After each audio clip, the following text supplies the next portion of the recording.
Bon, pendant que le Mac déposait des fleurs et versait sa petite larme, etc., qui à côté de ça continue de vendre le pays au plus offrant, eh bien Trump, lui, signe des accords avec le Royaume-Uni et défend son peuple.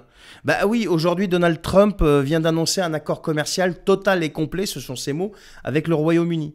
Donc on est sur un deal géopolitique majeur, scellé entre deux pays souverains. Oui, souverains, chose que nous, on a perdu. Bah oui, parce que tu sais, les Brexiteurs là qui se sont soi-disant plantés, pour signer des accords commerciaux, ils n'ont pas besoin de demander l'autorisation à Bruxelles ou à l'OTAN ou je sais pas qui. Et nous, si. Ben ouais, si, parce que c'est de la compétence exclusive de l'Union européenne. Pendant que notre Mac joue les commémorateurs, les mains pleines de trahison, rappelez-vous ce qui s'est passé quand même hier, le 7, Trump déroule la puissance. Et l'autre, il récite des slogans, tu vois. Là-bas, on a un président qui négocie des accords, réduit les taxes, protège son industrie, impose ses normes, protège son peuple. Ici, on a quoi? On a quelqu'un qui nous fait subir les traités. Pas plus tard qu'avant-hier, il a reçu Merz, je crois que c'était avant-hier, nouveau chancelier allemand, et ils ont décidé d'accélérer le Mercosur.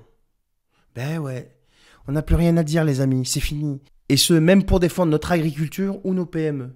Ben ouais, parce que pendant que Trump négocie d'égal à égal avec Londres, Macron doit demander la permission à Ursula, tu comprends? À Tati Ursula, pour subventionner une usine ou protéger une filière.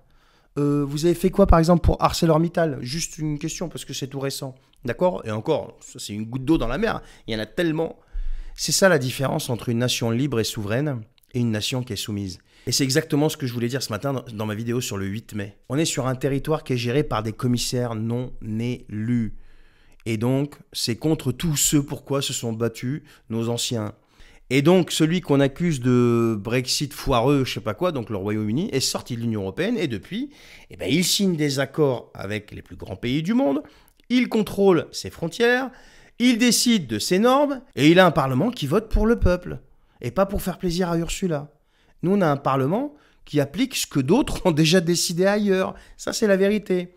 Tu veux une petite comparaison? Eh bien, la voici, puisqu'il y a des gens qui font les petits malins avec leurs petits commentaires et ils croient pas ce que je leur raconte. On a Trump qui protège l'acier américain pendant que Macron, lui, laisse ArcelorMittal se faire racheter par des fonds indiens ou chinois ou je sais pas quoi.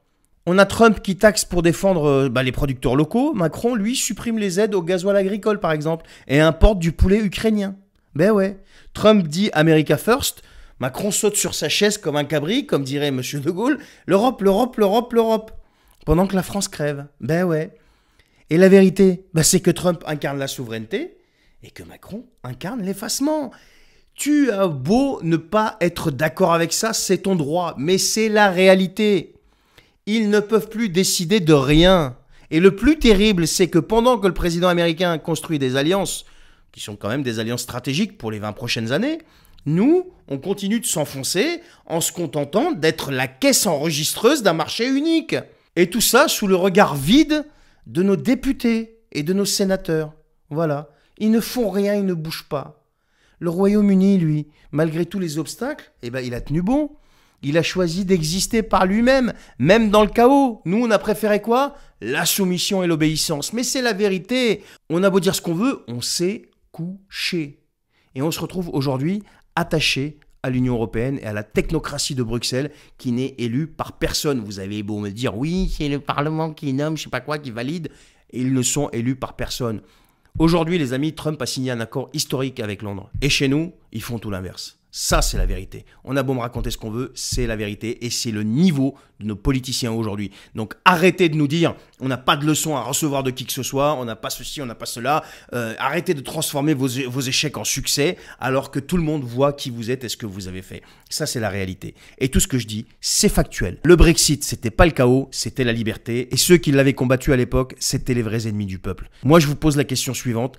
À quand le Frexit chez nous ?